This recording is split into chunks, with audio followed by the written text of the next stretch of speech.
In this video, we're going to take a look at Gilded Intrigues. This is a one-shot adventure for characters level 3 to 4, designed for use with 5th edition Dungeons & Dragons, but also has an adaptation guide for ShadowDark RPG, and that could also help with any other old-school system.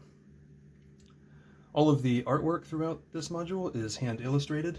You can see here, starting with our lovely cover image.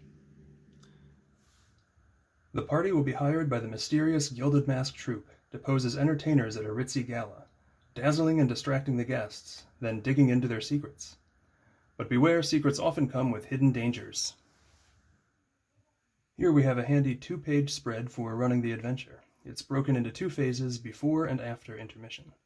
Before intermission is when the PCs will do their performances to win over the crowd, identify their NPC marks, and gather preliminary info. The GM determines the number of NPCs that the party must get info on. For a shorter game, just choose 2 or 3. For a longer game, choose more.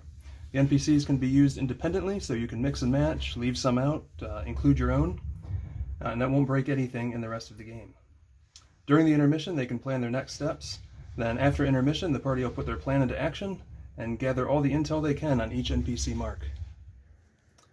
Now, the performances don't have to be anything super involved or take a ton of time for your party. The way I have done this is each player just picks one thing they want to do. They pick 3 relevant skill checks, make their 3 rolls, and they're done. For example, let's say it's this guy's turn. It says, I want to do a juggling act. I'm going to use athletics, acrobatics, and performance. Make your 3 rolls. If you succeed on 2 out of 3, good, you get the bonus. Optionally, you can elaborate on how the crowd reacts to it and things like that, but it can be done pretty quickly. And say this guy goes, I want to do a magic mentalist type routine, so I'm going to use insight, persuasion, and sleight of hand. Okay, make your 3 checks. You see how it goes. Crowd reacts, yay, it's great. And you just go from there. So you can actually get through all the players pretty quickly, usually probably less than a minute per player. If they want to do maybe a group check, a couple want to do something together, like these guys are going to do a little fighting routine. Same thing, they still just pick the 3 skills, and you just want to get a total of 2/3 successes in order to earn the bonuses, and that'll work as well. After they're done with their performances and they've identified their marks, they might schmooze with the guests a little bit. Oh, hey, did you see my epic performance up there? Oh, it was wonderful. Hey, I'm a fashion designer, and I have a new line of clothing coming out. Maybe you'd like to come to my room and see some samples. Oh yeah, sounds great.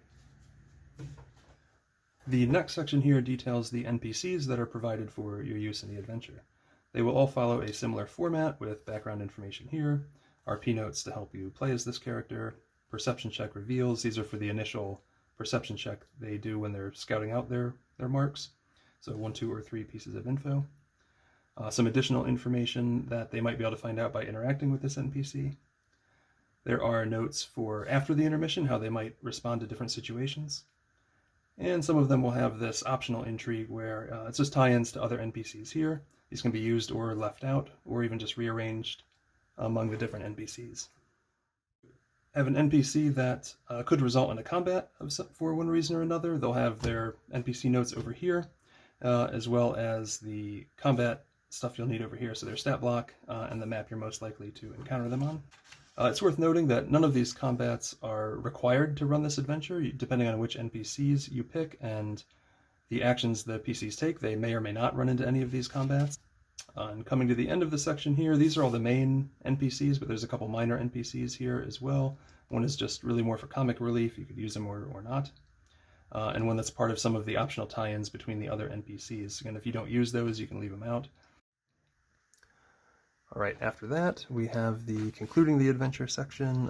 This just talks about giving out rewards. There's a couple magic items that could appear depending on which NPCs you use.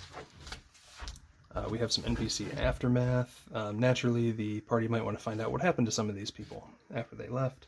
So there are suggestions here that you could use, also with some tips how they might hear about it. Again, you can customize it as you need. Some hooks for future adventures. So if you want to bring these NPCs or the Gilded Mask troupe back in the future, here's some suggestions. Then we have our ShadowDark adaptation over here. This has some notes on adjusting the DCs, assigning experience, the enemy stat blocks that you would need, some modifications to the magic items. And that's really all you need is just this one page to edit. This next section features our encounter sheets. So for every creature that you might end up fighting in this adventure, there is one of these encounter sheets. So these are meant to be folded in half, and then you can have the art side facing the player and the stats facing the GM. So that's going to look something like this once you have one printed out. If you have the digital, you can print it out.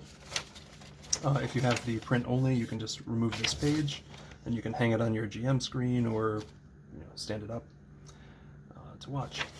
Now, if you have the print-only edition, you'll see that these are printed double-sided, so you can only show one of these at a time, but that should work out okay because these characters don't come into it at the same time. The only ones that really show up at the same time are these two constructs here, and they're on separate whole pages, so you will be able to display those at the same time.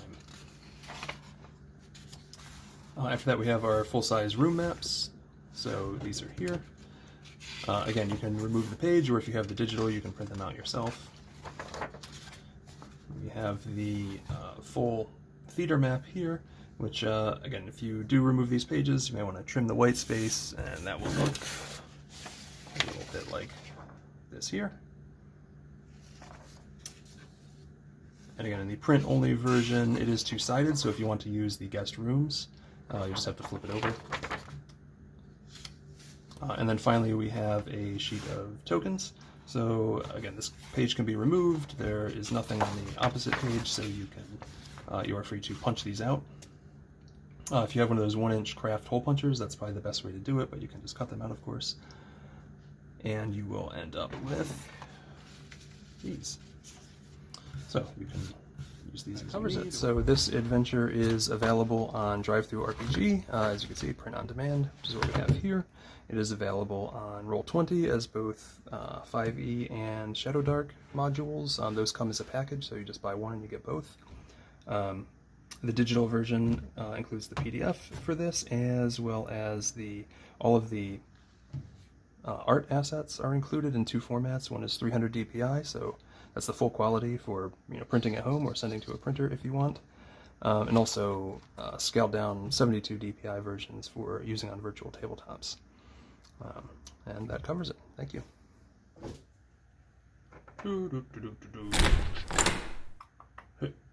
Hey, wait a minute. Ooh, welcome to my room, sugar.